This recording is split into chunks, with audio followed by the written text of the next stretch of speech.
me that AA9 Skills reacted to my Pau Kubarsi video. So we're going to watch him reacting to my Pau Kubarsi video. This is kind of a big deal for me.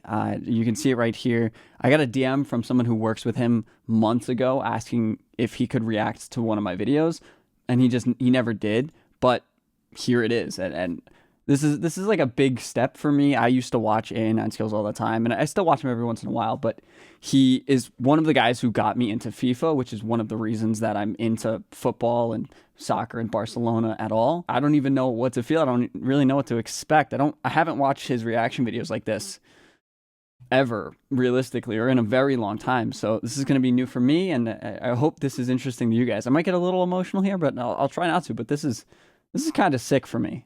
So we got this little video that we're going to react to today. That is a very interesting video because it is about a very young man that plays for Barcelona. And the reason I really want to react to this video is Barcelona recently, when I'm recording this video, played against Atletico Madrid, and they won big time. But this kid has been playing wonderful football for such a young man. We're going to get to the video, but the name of the video is How This Player is Breaking Barca's Worst Curse. Now, I don't even know what that means, but I think it's about the guy that, let's get in. That's the whole point of that title, too. There's like so many questions you have with that title that it intrigues you and makes you want to click it.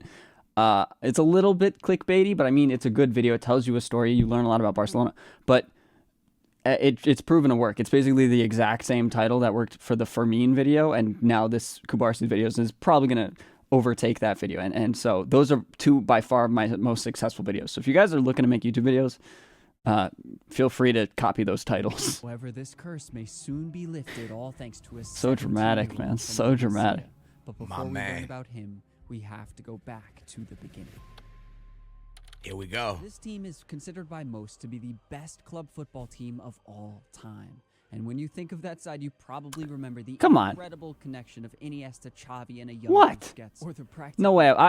It's pretty inarguable that that's the best side or one of the best sides of all time. You don't get that upset about that, Skills. That all of their success was because of their defense. He's holding his tongue, though. Well, that would be a gross oversimplification of that season. However, I believe all of their success would not have been possible if it were not for the completeness and versatility of their back line. He brought up a good point because Real Madrid is still competing this year with the lack of with players getting injured. I will tell you one thing: a healthy Real Madrid with Rodri,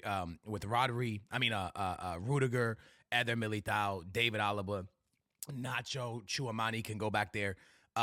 I mean, they were one of the favorites for the Champions League because of that. So what he's saying does make a lot of sense. To win Champions League, you definitely need to have a good back line. It's facts. I think it's one of the reasons why PSG hasn't really competed. Because they spent a lot of money on Neymar and Mbappe, and then they brought in Messi, and all that was great, but that back line really only had Marquinhos at times, and I don't know. He means Marquinhos. Marquinhos. Yeah, man, you just got the Brazilian back there, and I don't know, maybe that's why they weren't able to compete, or maybe there's a lot more going on there. But anyways, we move. I don't think I agree with that. I think it's probably the midfield there that causes them to be like that, and I don't know. It's the team altogether didn't work for several reasons, and Marquinhos is never injured, but it's not, I don't know. He's not necessarily wrong. This is a pretty good video of mine. It's just well written and cohesive. One thing about this video that I think is cool is that I'm able to talk about Barca's history and make it current. You know what I mean? I know people like tweeting about these thumbnails and these titles, how they're a little bit dramatic, and they are. But these videos allow me to teach people about Barcelona history and talk a little bit about things that happened years ago and make it relevant to today and make people interested in it. If I just talked about like a throwback to the treble or the story of the sextuple, people just wouldn't click on that unless people would see it. But when I make it about Pau Kubarsi and how he's breaking this curse, it's a little ridiculous for sure, but people are learning a lot more about Barcelona that way, and I think, I don't know, I think it's pretty cool. But I do understand the criticism a little bit. injury prone, and that would leave the team stranded a lot of times when they needed him the most. I agree they with also that. brought in Lenglet, and to be fair, he was a good profile to replace PK if he performed, which he really didn't. But he was not that aggressive defender like Puyol or Mascherano had been before him. He was more of a ball player like PK. I just want to say this video is well put together, extremely well put together. The knowledge in this is genius. He's went back, did his research. Maybe he's a Barca fan, but it's well put together because he's going through, the mindset of what the Barca board was thinking going forward of having these two amazing center backs. Because the facts is this: when you have to go against Real Madrid twice a year, you're not even thinking Champions League at this point. It's okay, Madrid's gonna have some of the best attackers in the world. How do you stop that team? So you need two amazing center backs. And that always needs to be Barcelona's mindset. And then once you got that, you kind of go forward from there. But having two center backs is so important at Barcelona, and it's so important at Real Madrid because, again, Real Madrid has to face Barcelona twice a year. And they're going to always be one of the best attacking football teams in the world. So you got to make sure you have a good defense and a goalie, right? That's the big, big thing. Let's go. Except his decision making was That was pretty cool to hear. I don't think they need it just to defend against Real Madrid, but I think they just need it to compete against all the good teams in the world. But Barcelona were left stranded, and that was the case basically until the 22. Oh, he's a Barca fan. Look at those jerseys. They added Koundé and yes, I am a Barca fan.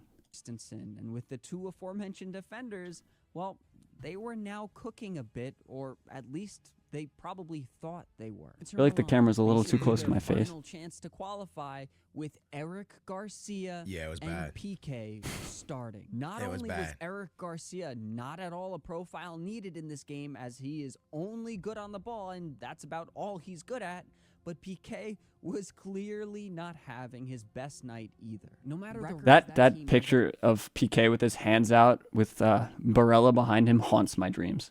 Listen, people, we can sit here and discuss it and talk about it and go on. And PK and Puyol are some of the greatest center backs to do it. But the truth is, Barcelona's success is because of Sergio Busquets. And I know a lot of people are not going to want to admit it. A lot of people are not going to want to talk about it. He is one of the greatest defensive mids to ever play the game. And I don't care what nobody says. If you look at what Xavi, Iniesta, and Sergio Busquets did, not just for Barcelona, they transformed Spain into one of the greatest international teams to do it. When you The talk greatest, about Italy, probably. that crazy team they had, France's crazy team they had, Brazil's crazy team they had in the past, you got to now throw that Spanish team in the mix because of Sergio Busquets, Xavi, and Iniesta. People always talk about that. The truth is, when Barcelona was dominating world football, Spain was doing it. Now, Messi couldn't travel to Spain, but who could? He's not Spanish. But He who could have, could? but he Xavi, didn't. Iniesta, and Sergio Busquets. Those guys, man, together are some of the greatest midfielders to ever do it together. And Sergio Busquets remained that guy. Anyone can say whatever they want, bro. The facts is this. Look at every massive successive team during that run, those years of Spain and Barcelona. The teams that were dominating the world, who was there? Sergio Busquets. It's facts, bro. The dude is ridiculous, man. Let's run it. This kid just came out of a nowhere for few me, by the months way. After his 16th birthday, after he made his full debut for Barcelona against third division He looks side like a Union baby, Sis, dude. he has basically Crazy. solidified his spot in the squad today. I would even say that he has solidified his spot in the starting lineup, but I really want the team to start benching these young players. They're playing way too much. Seriously, give them some time to watch YouTube and play Fortnite. They need to breathe. However, the reason I'm making this video and that I believe he will be so important for this side, that's because Araujo is Skills look so bored. find someone This is where this is what I got to talk about. And this is why I believe Xavi's the guy, right? Barcelona has this crazy financial issue where they can't go buy players. And then you have Xavi, who has given hecka playing time to Yamal. Now he's giving playing time to this young 17-year-old center back. It might not be the most beautiful thing for Barcelona fans right now because you're not in first place and you're also, who knows what's going to happen in the Champions League. But again, they're in a place where if they get by their next game, they could potentially go to the final of the Champions League, right? Because Sure. they could see Atletico Madrid on that side, which they just dogged Atletico Madrid. And over the last 4 or 5 games they played Atletico Madrid, they dogged Atletico Madrid. So Xavi's in this position where he could maybe make a Champions League final. Probably not going to win La Liga this year. But at the end of the day, if you're a Barca fan, you have to look at this team and go, man, we have some young kids that in a couple years from now, because of Xavi putting them playing and showing people this is the future. Any other manager that stepped in might have never gave Yamal time, might have never given his center back time. That's huge. You have to look at the big picture. I know at clubs like this, trophies is everything. But sometimes you have to look at how they're organizing the team for the future. And in my opinion, Xavi has this team going in the absolute right direction with the talent that he's bringing in. If the board can figure out their financial issue and allow Xavi to waste money plus the kids that he's bringing up, blood, this could be a team that is built for the future and built strong, very, very strong. But again, it all comes down to the board and if they keep Xavi around, because supposedly he's leaving. Let's go. Well, Xavi is leaving on his own accord. He wants to go. I think Xavi is the right guy, but not for why he said. These guys are. I think it's less of Xavi giving these guys playing time and them being so good they're just earning it. I think any coach in this situation would see that and play them. There's a reason De La Fuente called him up for Spain, but I don't think Xavi deserves a ton of credit for this. He definitely deserves the developing them in practice and everything, but I wouldn't give him a ton of credit for that, and I wouldn't just keep him for that reason. But I do think Xavi is probably the best bet to stay. I think there's no real. I think whoever our next coach is not going to be the permanent guy. I don't think that's possible. I think it's too short notice. And I just don't think that's feasible. I think we would be better off with Xavi staying next season. I don't think it's going to happen because I don't think he wants to stay. No matter what happens, I don't care if we win the Champions League, ends La Liga, even if that happens. It's just not worth it. I mean, it's not going to happen. Xavi's leaving. He said he's going to leave, and I firmly believe he's going to stick to that. And so next season's going to be a little bit of a mess, no matter who we get. Xavi leaving is not a good thing for Barcelona. And I know Barca fans might not be able to see it right now, but you bring in a German No, we manager, see it. you We bring see in it, Skills. Any of these managers that are linked with Barcelona, and who knows if they use the academy. And I know a lot of y'all are going to be like, well, They will. when you come to Barcelona, you have to use the academy. Yeah, I do agree with you, but there's a lot of managers that aren't great with using academies. And especially There's a lot of not great academies. when you're Gerard, when you're PK, and La when you're Fabrica. Guardiola and you're Spanish and you know the Barca ways, he knew how to go to academy if he needed to and who to bring up and which ways to look. Xavi, also Spanish, even though when he was away from Barcelona, I'm sure he was still seeing what Barcelona was doing because he was there for so many years. You have those connections still. So you know the people coming up through the academy. It's different, bro. Those people understand that club and understand the culture behind that club and what they do. And that's why I think it's so important to keep Xavi around. I know a lot of people be like, yeah, you just saying that because you hala Madrid and Madrid's in first place. Blood, when you look at what they're doing, the players they're bringing in, the players they're cooking with, bro, in a couple years, Yamal's going to be incredible. This center back looks like he's going to be incredible. There's players coming up that are going to be incredible.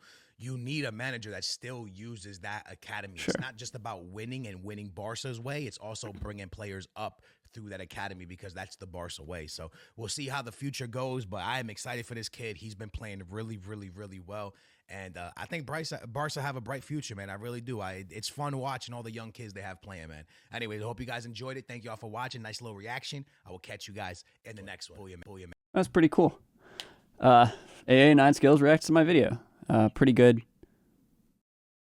I would say pretty positive overall review. I didn't know he was a Madrid fan, but overall, that's just it's cool. Skills was like, I got his FIFA videos on my home screen on YouTube in like 2016. And that's how I got into FIFA. And if it wasn't for him, I might not be here making Barcelona videos. And now it's come full circle, and he's used my videos for content on his channel. Now I'm using that exact video for content on my channel. So, yeah, it's just super cool. Skills, if you're watching this, I'm sure you're not, but thank you for checking it out. And everybody who's watching the second channel, I'm probably not uploading again on this channel for another week and a half. I just have a couple other things in process going on right now that's just taking way too much time away. I didn't know this was happening. I was editing another video over there, but I had to step away and take a look at this because it's just so cool. But yeah, thank you for hanging out and watching me watch this video. But if you guys enjoyed, I'll see you guys in the next one. And check out the merch in the description below. And have a good one, guys.